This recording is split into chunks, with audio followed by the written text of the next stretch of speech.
Hey, welcome to the Closing Beat, everybody. Happy Wednesday. How you doing out there? Good. Louie, you ready? Let's do this.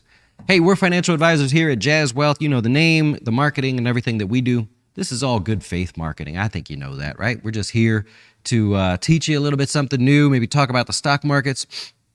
We also do FinTips videos. Eric today, his topic was actually what to do if you have a 401k and a pension or some other kind of income there. So you can check that out. It's free and right on our YouTube channel there. Hit the subscribe button, I'm supposed to say. We really appreciate that. Makes you look like somebody if you have more subscribers. You know how this all works. I don't need to tell you this again.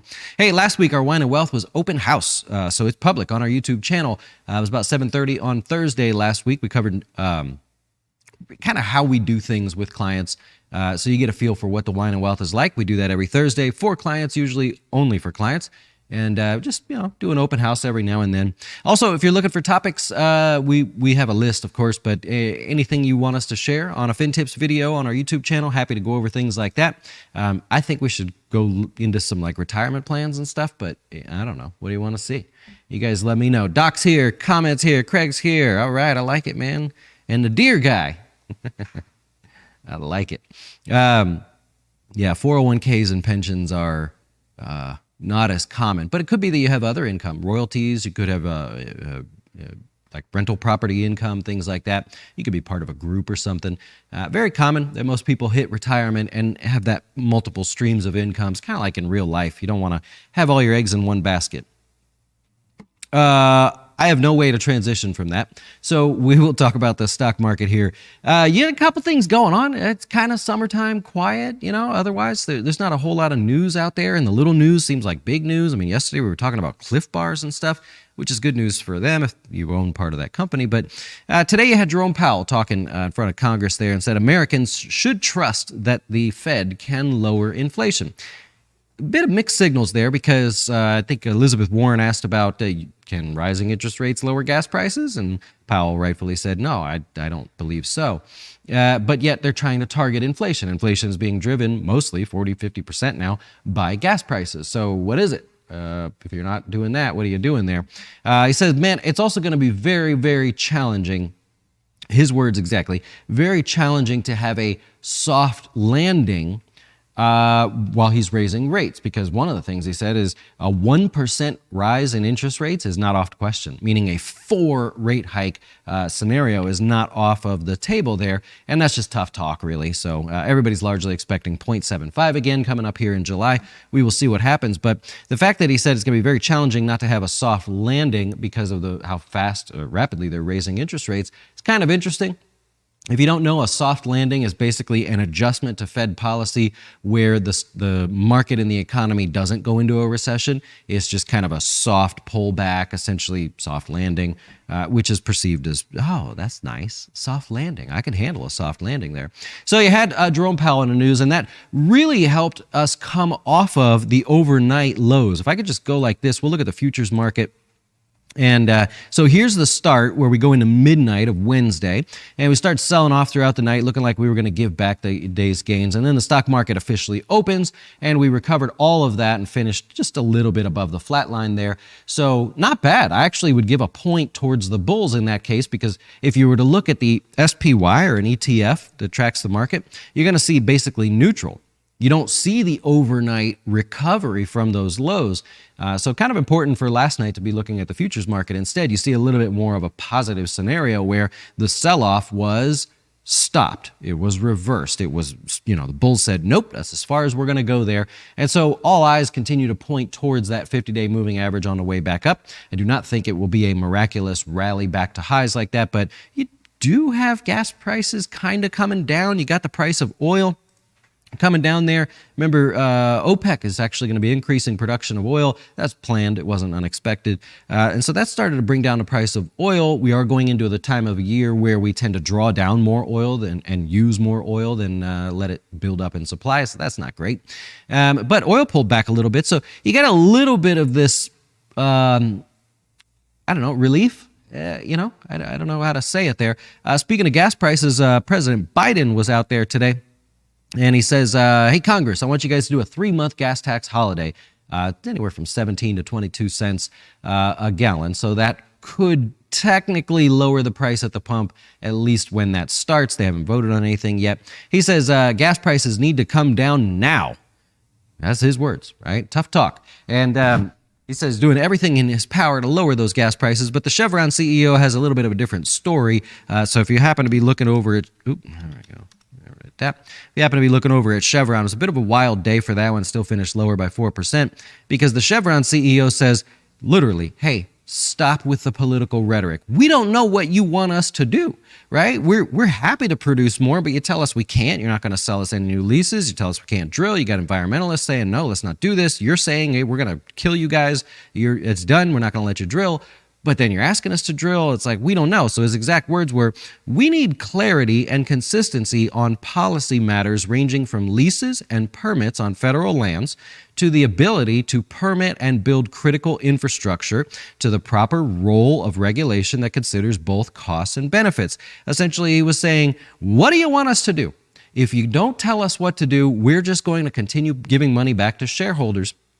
We have no interest in trying to guess and put lots of money on the line to expand and build and drill and explore and all that if we know that you don't really want us to do that anyways. That's a waste of money and it's not right for our shareholders. So it's really cool how there's all these contradictions in the economy and the stock market, right? Because if you were on the Chevron board or you were running Chevron, you'd say the same thing. Like, no, I'm not going to go spend tens of millions of dollars only to find out that they're going to tell us no.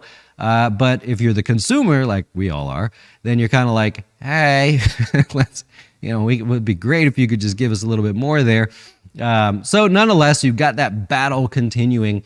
But a lot of oil stocks, the oil explorers, XOP is one of them there. You can look at the OIH, things like that if you want to look around. Massive pullbacks here. So that hopefully starts to translate into maybe some lower prices, which would be welcome, especially this time of year. So far, no real luck there. If you're looking at the S&P here today, still in a bear market. The average bear market since World War II takes 11 months to get through. Did you know that? 11 months to bottom before we start seeing a rally there. 6 of the last bear markets actually finished in 6 months or less. So we are past that halfway point. And so a lot of people are now starting to say, we're getting to the old age point of this bear market, and a rally from here to start trying to put in a low would make sense historically if all that's going to continue. I know a lot of people say this time's different. Let's let that catch up for a second. This time is not different. Everything is exactly the same, just a different bear market. If you look around the market, I'm going to point out the healthcare sector today, best performer, up 1.4%. Eli Lilly was one of the bigger gainers on the day. Notice it hasn't pulled back with the market. It catch up to you. Don't give it a second. Now it caught up, right? Yes. All right, we got 2 streams going on today. That's cool. Well, welcome to both streams, right? That's how we roll. We just do a little bit more than the average bear there.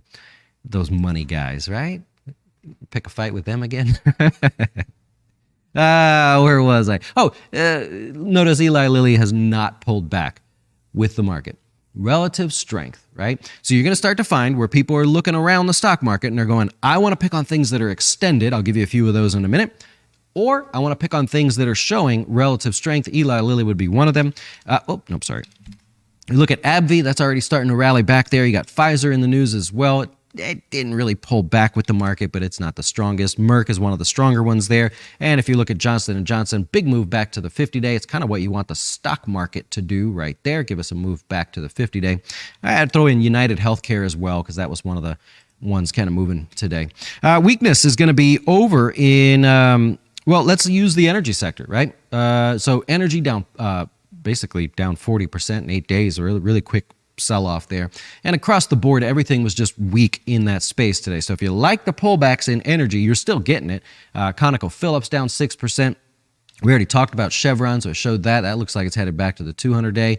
ExxonMobil, who's apparently making more money than God. I don't know what that number is, but that's back under the 50-day moving average. Doesn't matter. Look all the way down to the smaller guys. Valero down there, Halliburton all pulling back, trying to hint at some kind of a bottom. Use the 200-day moving average if you're a technical trader. And yeah, that's what you got going on in the S&P. Bitcoin. Back below 20,000, that's the magic number everybody's looking at. Likely going to continue lower there. Remember, Bitcoin is where extra money is at right now. If you had extra money during the pandemic and all of this, it went to Bitcoin, it went to Ethereum and all those weird coins out there. Now you know that money is getting a little tighter. You got to pull some extra dough there. Where are you going?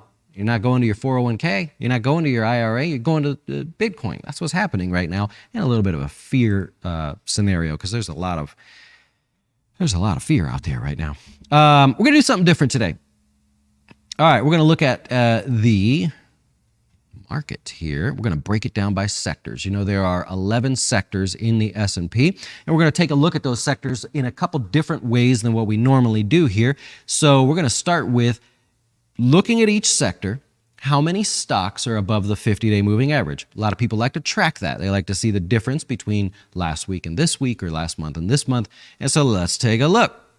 Here is every sector. Communication services currently has 15% of all stocks in that sector above the 50-day moving average. So in communication services, just for fun, let's go like this.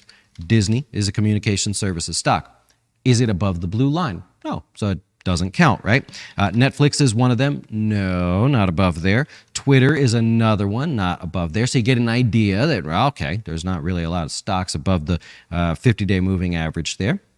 But it still is the best performer out of the group. And so that's 15%. So the best sector in the stock market currently can only offer 15% of the entire sector above the 50-day, which would be considered better than the market, which is right here.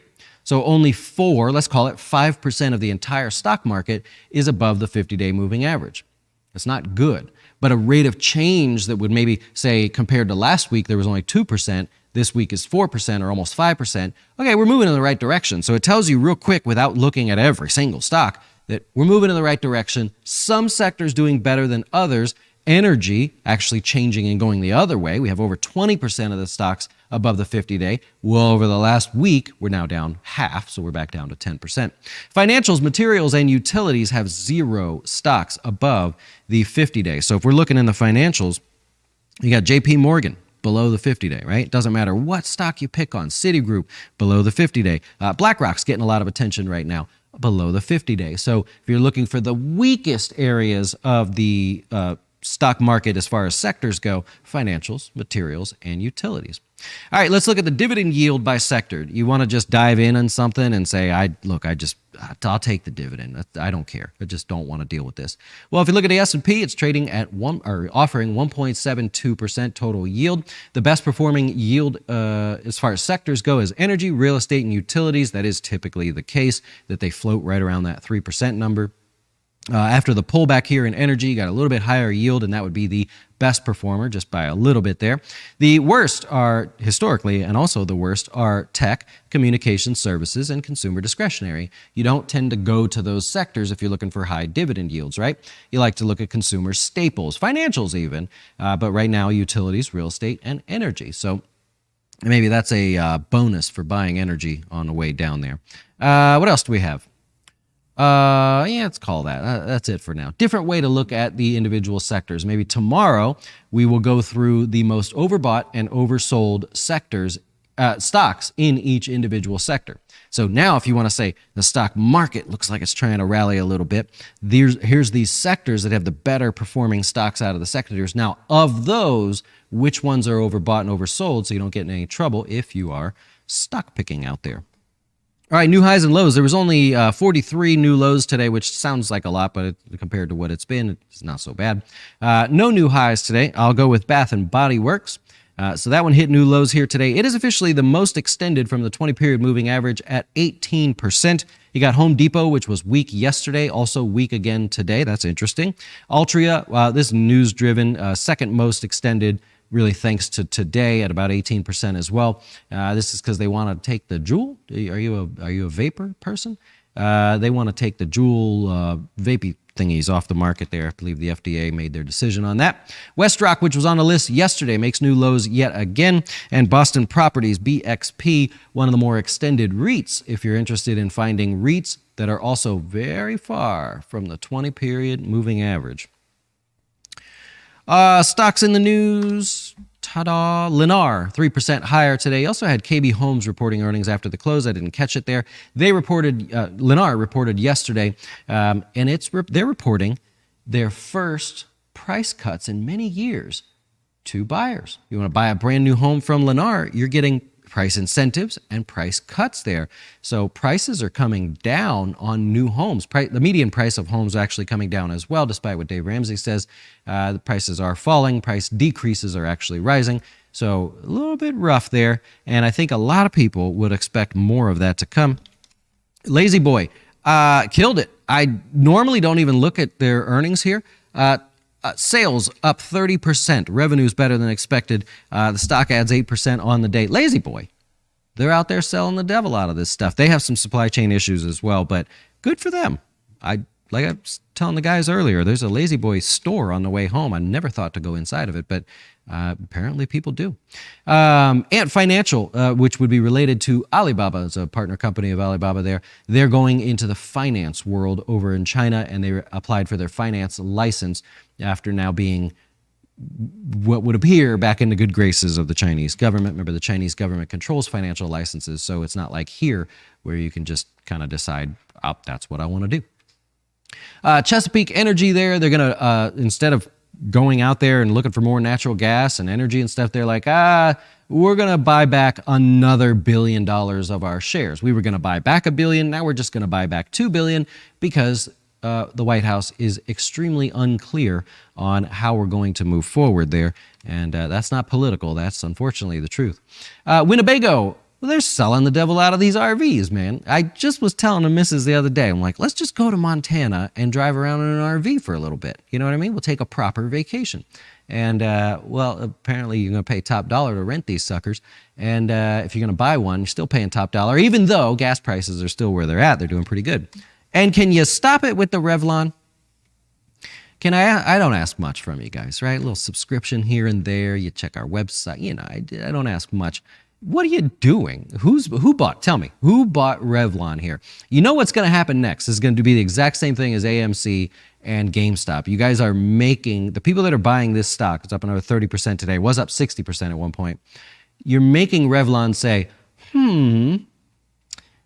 maybe we'll just sell more shares. It seems like everybody wants to buy our shares. If we could sell millions of shares now at $10, which we couldn't do for basically the entire year, that might help us come out of Chapter 11 bankruptcy. They weren't going to have this option, but for whatever reason, people see bankrupt companies and they're like, let's buy that. That's what we want to do. I don't get it. I'm not with you on that one, but if you bought it, Godspeed, right? I wish you well because it's going to be a wild ride. Earnings tomorrow, you got Darden Restaurants, FedEx, and Rite Aid and Accenture and a couple things like that. You got Jerome Powell testifying again tomorrow in front of the House panel. Natural gas numbers coming out. That's pretty much it. All right. I will take your questions if you happen to have any. Let's see what we can do here. And then I will get out of your way. It wasn't Doc, man. He didn't buy a Revlon. I don't know what's going on there. That's the other part there. You want to buy an RV, you got to wait. It's not like there's a lot of them down here, by the way. If you want to buy a brand new RV, they're all over the place here. There's a road that I go home on. It's kind of like a highway, US 19. And on the right, you have the car dealerships. On the left, you have the RV dealerships. So on the way home, I get to see the car dealerships filled to the brim with cars. I mean, used cars are just sitting there.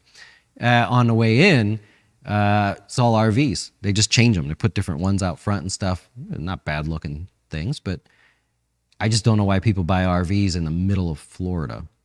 There's really only one way to go. And every time you want to leave the state, you got to go the same way. I can't think of anything more boring. You got some bus money? What's going on there? You like low-cost, high-dividend stocks? We'll do that tomorrow, too. I'll go through most overbought, oversold stocks, and then we'll talk about their dividend as well. but no doubt you can get your discount there. Just got to do a little shopping now, huh? Yep. Oil inventory numbers come out tomorrow. They do not, whenever there is a holiday, so whenever there's a holiday, they'll come out on a Monday, they'll come out on Thursday. So we'll get those tomorrow, the official ones anyways. That is true anytime that happens. For a Roth, should you consider REITs or dividends? You should consider growth. If it's all after-tax money, don't you want that sucker to be as big as possible in the future? The dividends, and I mean, you could put some in there, but the dividends and your REITs and stuff that are not growth stocks, but they're more yielding, dividend-yielding stocks, why do we want to sacrifice growth in an after-tax account, right? We want as much money in there as possible. My parents bought a new RV and the lead time is 15 months. Yikes. Change your mind in 15 months. That's like the people that do the pavers on the pools. They're like, it's 16 weeks till we can get the pavers. We could start today, but 16 weeks till we get the pavers. I'm like, I might not even want to do this in 16 weeks. Like, I guess I'll just wait. Yeah. Interest rates increasing. Why utility stocks not picking up there? Utility stocks are highly sensitive to interest rates. Utility stocks are mostly debt. Most of them are 90+% in debt. So if debt costs them more, that's actually a problem. That's not a good thing for them. Historically, that is the case there. People are saying that crash is going to be due to the Fed's QT in this case, not QE. What do you think? So quantitative easing, pulling back is just, you just say quantitative tightening if you want to sound smart in front of your friends there. I think it is officially going to cause a recession. There's no way around that. That's just what we're going to find out. We'll be in the middle of the summer. We're going to find out, oh, this was a recession. We're living it. I don't think anybody's going to be shocked by that. So that's what I think. You liked the video on rebalancing 401ks the other day? Cool. Yeah, it's a different way to look at it, huh?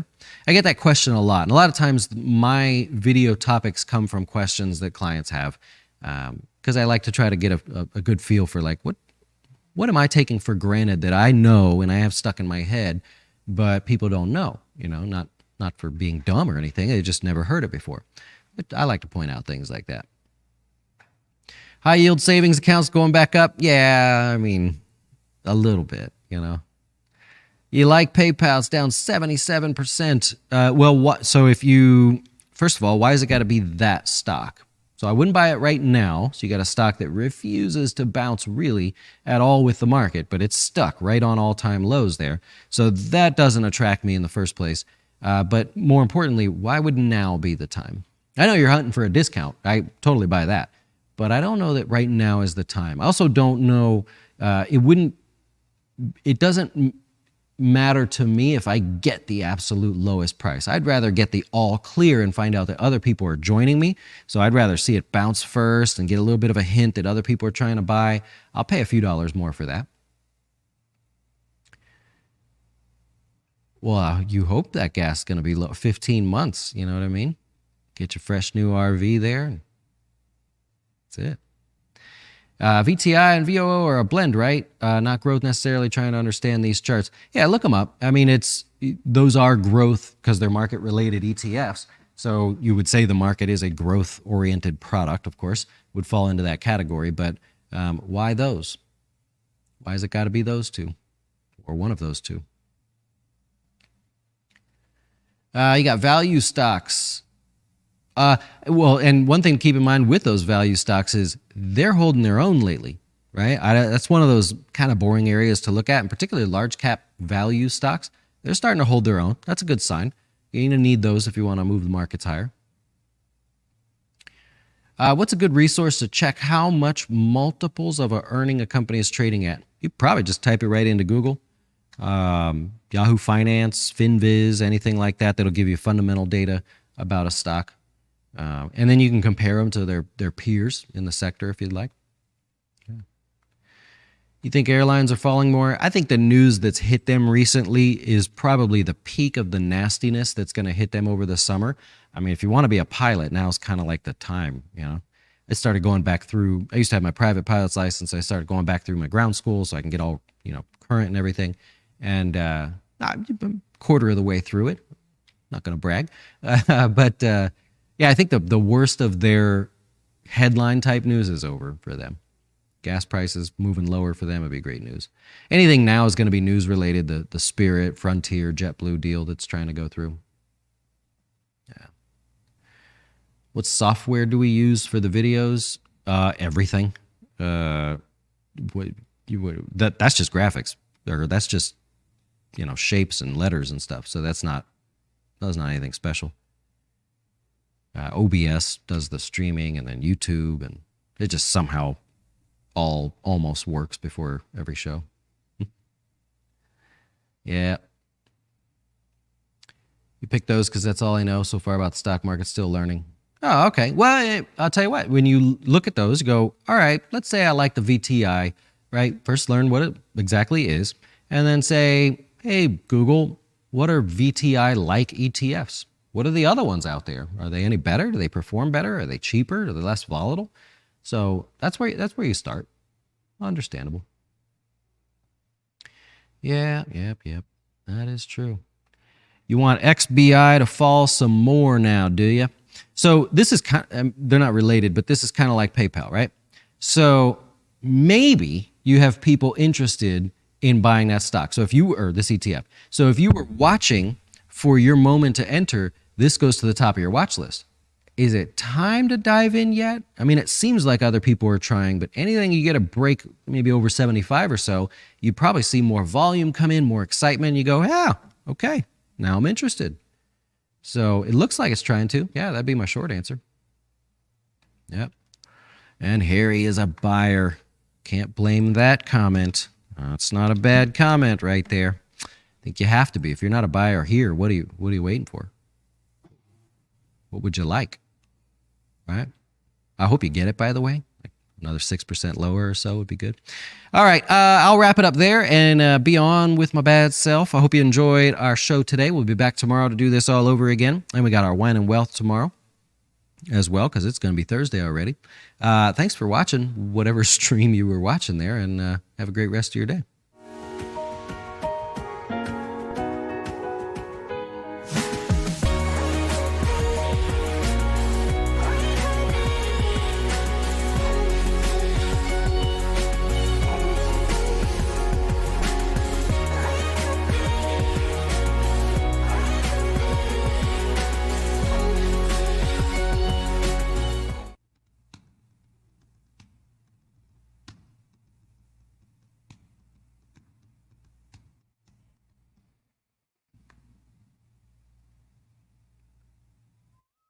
Then we just make it one private. So we can keep using the lunchtime and all that.